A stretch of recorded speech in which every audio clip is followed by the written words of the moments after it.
A ray of hope for parents who are anxiously waiting to get their children vaccinated for COVID-19. Pfizer says its vaccine candidate works in younger kids. How soon it could get emergency use approval.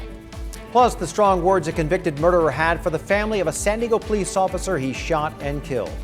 And the FBI spends hours searching the family home of Gabby Petito's boyfriend, one day after investigators across the country found what they believe to be human remains. ABC 10 News starts now with breaking news. And we start with that breaking news. Sky 10 over this vegetation fire, what is being called. This is in City Heights in Fairmont, north of Home Avenue. You can see a lot of flames down there still, a lot of white smoke as well. Again, we're going to continue to follow this from Sky 10 and our crews on the ground as well. We'll bring you more details throughout 10 News at 5 as we get them. And some more breaking news now. Police are at the scene of a shooting that unfolded outside a liquor store in Mountain View this afternoon. Good evening. I'm Lindsay Pena. And I'm Steve Atkinson. In just the last few minutes, police have called this a homicide investigation. Our ABC 10 News reporter Ryan Hill is live on Ocean View Boulevard with the investigation that is underway. Ryan. This is what we know so far from San Diego police. As you can see behind me, this is still a very active scene. We've seen lots of detectives and plainclothes officers coming in and out, placing evidence markers on the ground, potentially for maybe any type of shell casings that are on the street. We're here at Ocean View Boulevard at the corner of Olivewood Terrace. What we know so far from San Diego police is that a call came out of a shooting that happened at this store called Mike's Liquor Market at just after 3:15 when the call came into the police department. So far, what we know is that one person was taken to a hospital after CPR was done on that person who was shot, and another individual was took themselves to the hospital. We've seen plenty of people coming up trying to get their own questions answered. We've seen several people coming up very distraught, crying, appearing to potentially be related to this individual. Another person who works at a nearby tire shop said that one of their friends heard about 7 shots fired in the area around the time that this shooting happened. Once again, this is now being considered a homicide investigation. Once we have more information from San Diego police, we'll be sure to let you know on air and online. For now, Ryan Hill, ABC 10 News, back to you. All right, thank you, Ryan. And we're also following some breaking news in Oceanside. This is a live picture near Oceanside High School where 2 people were stabbed. Their condition is unknown at this time. Our photojournalist Jenny Creighton is gathering some more information from the scene, and we'll update you as soon as we learn more.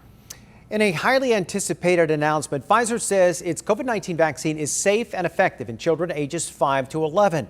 This news comes as kids are back in school and the extra contagious Delta variant is causing a huge jump in pediatric infections. As ABC's Morgan Norwood explains, the vaccine could be authorized in just a matter of weeks. Pfizer announcing its vaccine is safe and effective for children ages 5 through 11. The company says their trial data shows that when the more than 2,200 children received 1/3 of the vaccine dose given to adults, the side effects were minimal and similar to adults and older children as well. The antibody response in children was at least as strong as the full adult dose in patients aged 16 to 25. The findings have not yet been peer-reviewed. Pfizer's news comes as hospitals are seeing record number of pediatric patients, with some running out of ICU beds. We have certainly been seeing a large volume of children presenting to our emergency department, certainly in our primary care network. And we're calling this a surge. We're seeing this as another wave. As hospitals see these upticks, the debate over COVID policies in schools rages on. If this vaccine for young children is approved, almost every K-12 student in the country will be eligible. Pfizer is already anticipating some hesitancy among parents. I think we have to do everything in our power to convince those individuals about the safety and effectiveness of the vaccine. While Pfizer plans to pitch for federal approval, the Biden administration now defending its August announcement that booster shots for all fully vaccinated Americans could start as soon as this week. It comes after an FDA panel last week instead recommended Pfizer boosters for Americans age 65 and up, as well as those at high risk of severe COVID 6 months after their second shot. We wanted to be ready. These are the kinds of things that when you make a decision, you don't snap your finger and it gets rolled out the next day. And let's go back to vaccines for kids, specifically children under the age of 5. Pfizer says the results on that data should be out sometime later this year.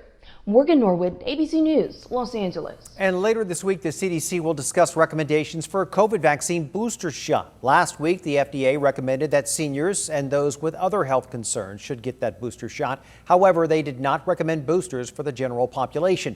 Soon, Pfizer will ask the FDA to look at their trial data for the vaccine for 5 to 11-year-olds. One of the doctors on the FDA panel is Mark Sawyer from Rady Children's Hospital. He joined us live on ABC 10 News at 11, and Dr. Sawyer says approval for children would be a huge step. We'll have to see the details of that data, just as with all other vaccines, but I think kids do need to get vaccinated if we're going to get out of this pandemic and get kids back to school and back to their normal activities. The vaccine is the best thing we can do. It will likely be around the end of the year if and when the Pfizer vaccine would be available for children if approved. Leaders of our local hospitals say this latest surge in COVID is taking a toll on their staff.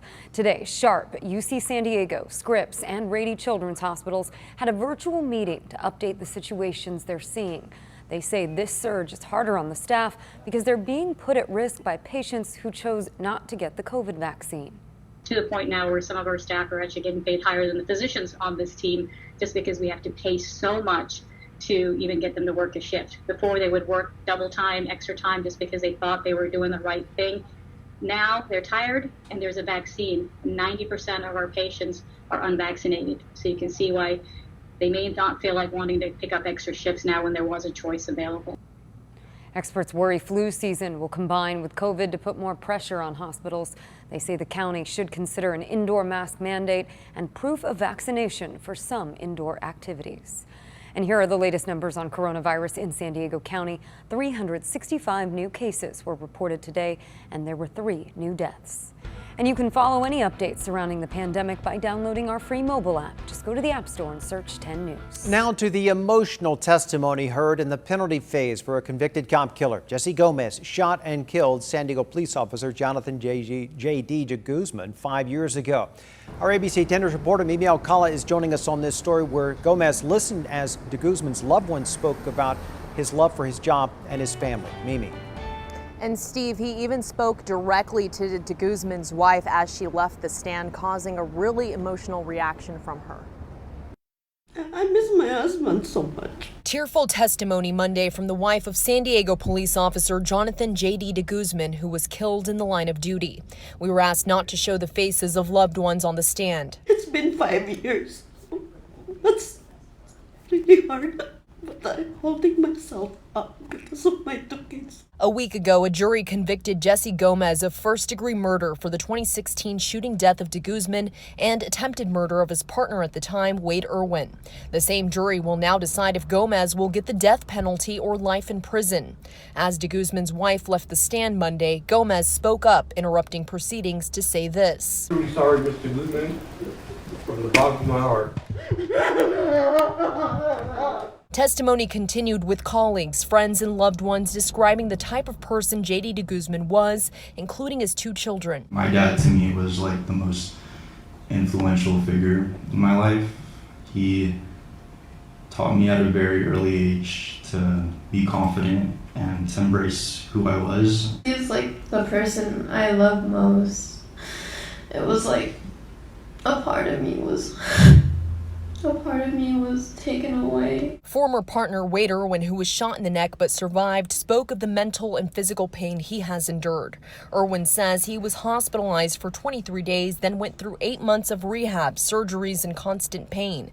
He also described feeling helpless the night his partner was killed. My last memory of him that I have to live with every day of my life is watching the defendant walk up to the car and execute him. And more witnesses are expected to take the stand tomorrow morning. At the end of this penalty phase, the jury will deliberate and decide if Gomez deserves the death penalty. We're live downtown. Mimi Alcala, ABC 10 News. Mimi, thank you. And jury selection is underway in the church's chicken shooting murder trial. The scene unfolded almost 2 years ago in Otay Mesa. Prosecutors say that 51-year-old Albert Blake tried to use a counterfeit $100 bill to purchase food. But when restaurant workers would not accept that bill, he left. He came back with a gun and opened fire on the staff. 28-year-old Maribel Ibanez was killed. 3 others were hurt. Blake got away, was later arrested in Tennessee. He remains in custody on $5 million bail. A woman is in custody after attacking a police officer with an axe. It happened here near the empty old Palomar Medical Center in Escondido. Witnesses called 911 about a woman hitting the ground with an axe. When officers arrived, they say she ran into the street. Those officers tried to drive away, but she swung the axe into the car window. One officer was hit in the arm. Those injuries are not life-threatening. Police say that woman then ran and hid in the empty building, but she was later caught. And one man has died after being hit by a car while walking on a freeway in the Old Town area last night. The CHP says he was driving south on I-5 when his truck overturned. He got out of the truck after the accident and was hit by another car while walking. He died before being taken to the hospital. The CHP says the driver who hit him was not under the influence of drugs or alcohol.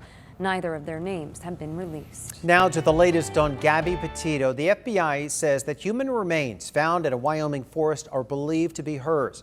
Her boyfriend, also a person of interest in this case, has not been seen since last week. So today, investigators executed a search warrant at his parents' home in Florida. ABC's Rena Roy has more on that investigation. A swarm of FBI agents closing in on this Northport, Florida home Monday morning, executing a search warrant and taking the parents of Brian Laundrie into a van before allowing them back inside. Investigators then setting up shop. Laundrie, a person of interest in the disappearance of his girlfriend, 22-year-old Gabby Petito, hasn't been seen since last week, according to his parents. Authorities searching for him as they try to figure out what happened to her. I hope they find him alive so they can get answers and what went down. Sunday, human remains consistent with Gabby's description were discovered in a Wyoming forest. Full forensic identification has not been completed to confirm 100% that we found Gabby, but her family has been notified of this discovery. Her father tweeting, "She touched the world." It's just my worst nightmare. I wish we could have helped her. Brian and Gabby had been on a cross-country road trip together, but Brian returned home to Florida earlier this month without her. Police now releasing a 911 call from a witness in Utah on August 12th, reporting a fight between Gabby and Brian. We drove by and the gentleman was slapping the girl. Officers responding to the domestic dispute, separating them for the night but filing no charges, categorizing the incident as a mental break rather than assault, with both parties claiming Gabby had hit Brian, not the other way around. Gabby was last heard from on August 25th in a phone call to her mom. Laundrie's sister shared a statement exclusively with ABC News, sharing condolences and prayers with Petito's family, saying she will cherish all the time spent with Gabby. Rena Roy, ABC News, New York. Also tonight, disgraced film producer Harvey Weinstein has pleaded not guilty to 11 counts of rape and sexual assault. Weinstein was wheeled into a Los Angeles courtroom today wearing a brown jail jumpsuit and his mask below his nose. Weinstein had pleaded not guilty to the same charges back in July, shortly after being extradited to L.A., but prosecutors brought a new indictment against him in August in order to salvage a charge that had been dismissed on statute of limitations grounds. A trial is not expected until next spring at the earliest. U.S. markets tumbled in wild trading today as investors worried that one of China's biggest property developers could default on hundreds of billions of debt. The Dow Jones was down more than 900 points before cutting its losses. It closed down 614 points. The Nasdaq fell more than 300 points, and the S&P lost 75 points. Coming up at 5:30, a financial expert will join us to talk about the ripple effects this could have across the U.S. if China's embattled developer does end up defaulting.